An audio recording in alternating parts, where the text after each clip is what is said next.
Economic Development Minister Ebrahim Patel delivered his budget vote speech yesterday. Issues of fast-tracking infrastructure projects through the Presidential Infrastructure Coordinating Commission and the work of the development finance institutions in supporting emerging businesses were highlighted. To tell us more about this, we have got our minister with us. He is in the Cape Town studios, in our Sea Point studios to be exact. Minister Patel, thank you for being our guest and welcome to Morning Live. Good morning, Leanne, to you and all the viewers in South Africa. Give us a brief summary of the major projects that your department are looking into moving forward. I'd like to focus on 5 areas, Leanne, because they go to the question of how do we create jobs and how do we get inclusive growth, which must be our objective. So the first area we're focusing on is infrastructure, making sure that we build the railway lines, the roads, the power stations and the dams that is necessary. And in this 5-year period of the administration, we'll be bringing into the energy grid about 15,000 megawatts of energy. Now, to give your viewers a sense of what that means, that's roughly equivalent to bringing 8 new Koeberg nuclear power stations online in this period. So it's a very ambitious plan, and we're working very hard to complete that. The second area is industrialization, making sure that businesses are able to create more employment, but that we shift the focus to manufacturing, to mining, and to agriculture. And that means really getting the development finance institutions like the IDC, that is the Industrial Development Corporation, working in a focused way. I think, by the way, Leanne, the IDC is a great success story in some ways. Over the last 5 years, for example, it has committed to about 59 billion rand in investment in the South African economy. And that is just what is coming from government. Of course, in each case, it's got a private sector partner. They also bring money. And so we're seeing now an increase in investment in productive sectors.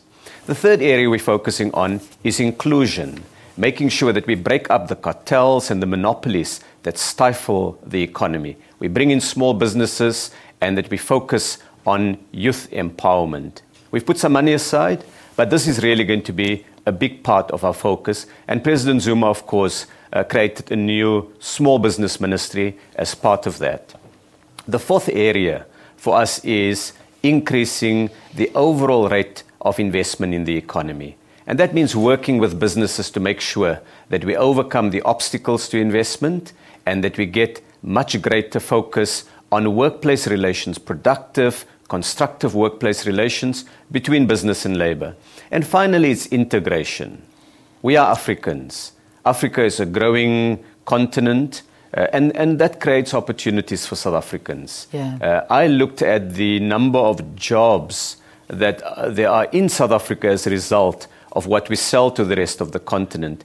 And it's large and it's growing. There's more than 150,000 jobs in South Africa that are there simply as a result of what we trade with the rest of the continent. Yeah. And that must be a part of our focus, including, of course, our focus on the BRICS economy. Yes. So in a nutshell, those are going to be some of the big areas that we're going to focus on in the period ahead. Well, just very quickly, Minister, obviously we find ourselves in a very difficult economic position right now. I mean, we see that our economy is not growing at the rate we'd like it to. We've been downgraded. Everything you're talking about takes a lot of money. I mean, is this going to put pressure on you, just the economic state that we find ourselves in?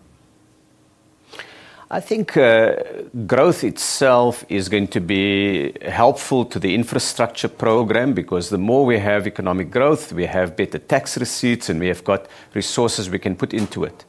But Leanne, it goes the other way too. By investing in infrastructure, we also create greater growth. So what we're looking at now is a number of innovative ways of financing our infrastructure program. And the IDC on industrial funding, it's got a solid balance sheet. It's looking for private sector partners to expand the economy. So I think the context within which we operate is challenging. We need to try to find ways of resolving in a fair and equitable way the strikes in the economy. And we've got to look at greater domestic and regional economic activity. You know, over the number of years, we relied on the global economy to pull South Africa forward. As long as others were buying our gold and our platinum and our iron ore, the economy was doing well. But that is not a sustainable way. Yeah. We've got to build the foundations of our own growth by investing in our economy, in manufacturing, in services, in tourism, and that is the storyline, I think, that can really take this economy forward. Yeah, I think in a way you have answered my next question is how can society get involved in this economic transformation you're talking about? Very quickly, I mean, you're saying invest in our tourism, invest in different areas where you can. What else can we do? One of the big challenges we have is to ensure that we become a society that buy more local products. Okay. I was very interested to see that while South Africa has been putting forward a localization program for a number of years, other countries are now following. The United Kingdom has recently announced that it is doing a Buy British campaign in government and in the society. So what can an ordinary South African do? They can buy South African products. I want to tell you a very quick story, Leanne. There's a medical drama series called Grey's Anatomy. Many of the viewers may well be fans of it. And in that program, from time to time, you see a trauma patient being wheeled in and put under a full body scanner that gives you up-to-date, immediate digital images of the patient.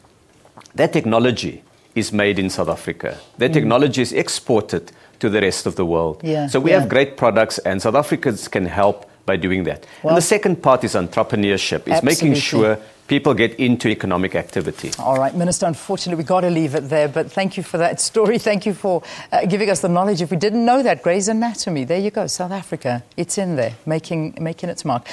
Minister of Economic Development, Ebrahim Patel, after his budget announcement yesterday.